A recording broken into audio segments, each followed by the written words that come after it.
नमस्कार। आज हम अंक की अवधारणा समझेंगे। वास्तव में अंक क्या होता है और गणित विषय में अंक का महत्व से महत्वपूर्ण स्थान है, क्योंकि गणित अंक से ही प्रारंभ होता है। आइए आप और हम व्यवहार में जिन अंकों का उपयोग करते हैं उनके विषय में हम समझते हैं। पूर्व में जो भी हमारे पूर्वज, हमारे पिताजी जिन अंकों का उपयोग करते थे उन अंकों के विषय में, और भी पद्धति में जिन अंकों की जानकारी प्राप्त होती है उसके विषय में हम विस्तृत चर्चा करेंगे। यह वीडियो जो अंक का है, गणित में कक्षा 1 से लेकर के और कक्षा 12 तक समस्त छात्र छात्राओं के लिए अत्यंत महत्वपूर्ण है। सर्वप्रथम हम समझते हैं हिंदू अरेबिक अंक। हिंदू अरेबिक अंक जो दिख रहे हैं 1 2 3 4 5 6 7 8 9 10 और हमने यहाँ पर 20 तक लिखे हुए हैं, जिनका प्रचलन सामान्यतः सभी छात्र छात्राएं वर्तमान में करते हैं। 1 से 20 तक ये हमने लिखे हैं। इसी को 100 तक की आप प्रैक्टिस करें। जिन जिन को आते हैं बहुत अच्छी बात है, बहुत बहुत धन्यवाद। बाकी जिन छात्र छात्राओं को इनका ये अंक तो आते थे लेकिन इनका नाम नहीं मालूम है, इनको बोलते हैं हिंदू अरेबिक अंक। आइए आगे चलते हैं। हिंदू अरेबिक के पश्चात हम समझते हैं देवनागरी अंक। देवनागरी अंक जो हमारे पिताजी, हमारे दादाजी और आज विशेषकर जब हम अनाज बेचने के लिए मंडी समिति जाते हैं तो वहाँ पर जो पर्ची हमें मिलती है उसमें हमें देवनागरी अंक देखने को मिलते हैं, और हम बाज़ार सामान लेने जब जाते हैं तब भी हमें देवनागरी अंक देखने को मिलते हैं, जिसका एक इस प्रकार का बनता है 1 2 3 4 5 6 7 8 9 10 11 12 13 14 15 16 17 18 19 और 20। आप सभी छात्र छात्राएं देवनागरी अंक को अच्छे से 1 से 20 तक लिख लें और इसको प्रैक्टिस करें। तत्पश्चात 2 पे 21 की लाइन से लेकर के आप 100 तक इसको लिख लिख के प्रैक्टिस करें। ध्यान दें, 1 से 10 तक आपको सीखना है। 2 बार 4 बार 5 बार अपने रफ कॉपी पर कॉपी पर लिख लें और इसके पश्चात आप इसको 100 तक लिखें और इसको 1 2 4 दिन व्यवहार में लाएं, जिससे कि आपके दिमाग में परमानेंट यह ऐड हो जाए। इसके बाद हम सीखते हैं रोमन अंक। आइए रोमन अंक जो हमें जनरल वे में हम ऑब्जेक्टिव टाइप के जो क्वेश्चन आते हैं उसमें और बहुत ज़्यादा इसका उपयोग है रोमन अंक का। तो रोमन अंक में एक इस प्रकार का बनाया जाता है, एक उसके ऊपर 1 बिंदी, 2 में 2 बिंदी, 3 4 5 भी बनाया जाता है। 6 और 4 में बच्चे, छोटी क्लासों के बच्चे काफ़ी कंफ्यूज होते हैं, उन्हें कंफ्यूज नहीं होना है। पहले आई यदि लिखा है बाद में वी लिखा है तो वह 4 होगा, पहले वी लिखा है और बाद में आई लिखा है तो वह 6 होगा। इसी क्रम में 5 और 2 7, इसी क्रम में 5 और 3 8, 9 जब लिखते हैं तो पहले आई और फिर x 9 और फिर x 10।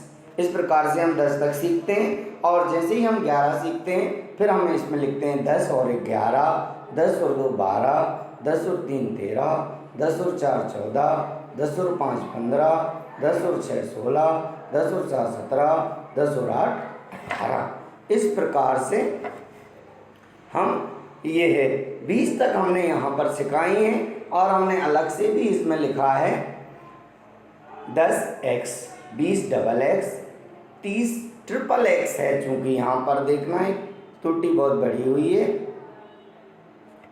यहाँ पर जो है XXX है, 30 लिखेंगे तो XXX लिखेंगे, 40 लिखेंगे तो 4x, 50 के लिए हम यहाँ पर L लिखते हैं, 50 के लिए यहाँ पर L लिखते हैं और 100 के लिए C लिखते हैं। इस प्रकार से आप सभी छात्र छात्राएं ये जो हैं इनमें आप सभी अंकों में हमने जैसे सबसे पहले आपको हिंदू अरेबिक पढ़ाया, हिंदू अरेबिक को आप 1 से 100 तक लिखें। इसके पश्चात हमने देवनागरी सिखाई, देवनागरी में आपको 1 से 100 तक लिखना है। इसके बाद हमने आपको रोमन अंक बताए जो 1 से 20 तक हैं और 100 तक 50, 40 इनके विषय में भी बताया।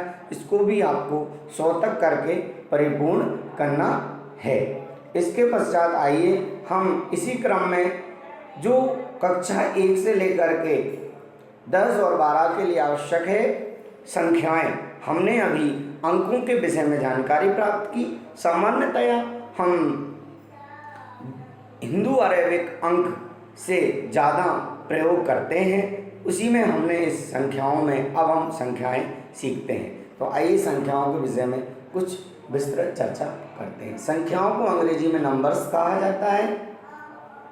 सबसे पहले जो आता है उसे कहते हैं हम बेटा प्राकृत संख्याएं, जिसको अंग्रेजी में कहते हैं नेचुरल नंबर्स, जिसको n से दर्शाया जाता है, जिसको n से दर्शाया जाता है। n बराबर ब्रैकेट 1, 2, 3 और भी 4 अनेक अनेक अनेक और अनंत तक जाती है। यदि कोई हमसे पूछता है कि सबसे छोटी प्राकृत संख्या, तो सबसे छोटी प्राकृत संख्या हुई 1 और सबसे बड़ी प्राकृत संख्या अनंत है जो ज्ञात नहीं की जा सकती। प्राकृत संख्या 1 से प्रारंभ होकर अनंत तक जाती है। इसके आगे हम चलेंगे, दूसरे नंबर पे जो आती है उसे बोलते हैं हम पूर्ण संख्या। पूर्ण संख्या को अंग्रेजी में बोलते हैं होल नंबर्स। होल नंबर्स इसको हम W से दर्शाते हैं, जिसको जो 0 से प्रारंभ होकर अनंत तक जाती हैं, 0, 1, 2, 3, 4 इस तरीके से अनंत तक जाती हैं। यदि हमसे कोई पूछता है सबसे छोटी पूर्ण संख्या तो 0, सबसे बड़ी पूर्ण संख्या तो अनंत है जो ज्ञात नहीं की जा सकती। इसी क्रम में हम आगे जाते हैं पूर्णांक संख्या, जिसको हम अंग्रेजी में कहते हैं इंटीजर नंबर्स। इसको I से हम दर्शाते हैं, जिसमें 0, +-1, +-2, +-3 और अनंत तक जाते हैं। ये 2 प्रकार की होती है, ध्यान देना। एक होती है पॉजिटिव इंटीजर्स नंबर्स, जिसमें प्लस वाले होते हैं, और एक होती है नेगेटिव इंटीजर्स नंबर्स, जिसमें माइनस वाले होते हैं। तो जहाँ पर हम लिखेंगे धनात्मक पूर्णांक संख्याएं तो I+ लगा देंगे, ओके। जहाँ लिखेंगे हम ऋणात्मक पूर्णांक संख्याएं तो I- लगा देंगे। संख्या रेखा पर बिंदुओं को दर्शाने के लिए हमें पूर्णांक संख्याओं की आवश्यकता पड़ती है। तो विशेष रूप में ध्यान देना, पूर्णांक मतलब पूर्णांक प्लस में और माइनस में। इसके आगे हम चलते हैं परिमेय संख्याएं। परिमेय संख्याओं को हम अंग्रेजी में रैशनल नंबर्स कहते हैं। इसे हम Q द्वारा दर्शाते हैं। किसके द्वारा दर्शाते हैं? Q के द्वारा हम इसको दर्शाते हैं। Q बराबर इसको लिखते हैं P/Q, देन Q बराबर नहीं है 0 के, यानी वे सभी संख्याएं जो P/Q के रूप की हों परिमेय संख्याएं कहलाती हैं, किंतु नीचे वाला जो भाग है वह शून्य नहीं होना चाहिए। जहाँ पर P को हम अंश और Q को हम हर कहेंगे। अंग्रेजी में अंश को न्यूमरेटर और हर को डिनोमिनेटर कहा जाता है। तो अंश बटे हर की सभी संख्याएं जो होती हैं वह परिमेय संख्याएं कहलाती हैं। आगे चलते हैं हम अपरिमेय संख्याएं। अपरिमेय संख्याओं को अंग्रेजी में बोलते हैं हम इर्रेशनल नंबर जिसको हम क्यू डैश से दर्शाते हैं। इसमें आती हैं √2, √3, √5, ई, लॉग, पाई और भी अनेक। वे सभी संख्याएं जो दशमलव के बाद पुनरावृत्ति होती रहती है, जो परिमेय नहीं होती, वे सभी संख्याएं अपरिमेय कहलाती हैं। जी, इसके आगे हम चलते हैं। भाज्य संख्याएं, इनको अंग्रेजी में कहते हैं कंपोजिट नंबर।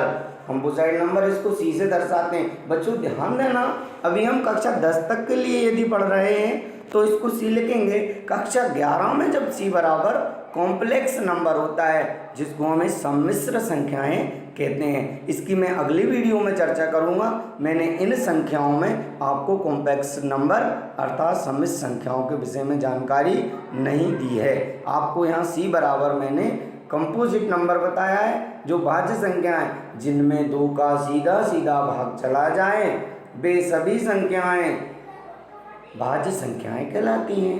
2, 4, 6, 8, 10, 12 ये सब क्या हो गई? भाज्य संख्याएं हो गई। 2 का भाग चला जाएगा। चलिए आगे आते हैं। अभाज्य संख्याएं वे सभी संख्याएं जिनमें सिर्फ उसका खुद का ही भाग जाए और किसी का ना जाए, और किसी का भाग ना जाए और उनका खुद का भाग जाए, तो वे सब संख्याएं क्या कहलाती हैं? वे अभाज्य संख्याएं कहलाती हैं। अंग्रेजी में इनको प्राइम नंबर्स कहा जाता है। वे संख्याएं पी से दर्शाते हैं 2, 3, 5, 7, 11, 17, यानी ये सभी संख्याएं जिनमें स्वयं का भाग जाए वे अभाज्य संख्याएं कहलाती हैं। इसी प्रकार हमें सम संख्याएं 2, 4, 6, 8, 10 सम संख्याएं होती हैं। विषम संख्याएं 1, 3, 5, 7 ये सब आप स्वयं लिखेंगे। मैंने यहाँ डैश किया है, यानी आप इतना जानते हैं। 1 सम संख्याओं में आपको जैसी 2, 4, 6, 8 और डैश, ठीक है। और विषम संख्याओं में 1, 3, 5, 7 डैश। ओके, तो आप लोग, आशा करता हूँ छात्र छात्राओं कि आपको अंक और संख्याओं के विषय में बहुत अच्छे से ज्ञान प्राप्त हो गया होगा। आप इस वीडियो को स्लो देख करके सारी चीज़ें नोट कर लें और अच्छे से सीखें, प्रैक्टिस करें। नमस्ते, धन्यवाद।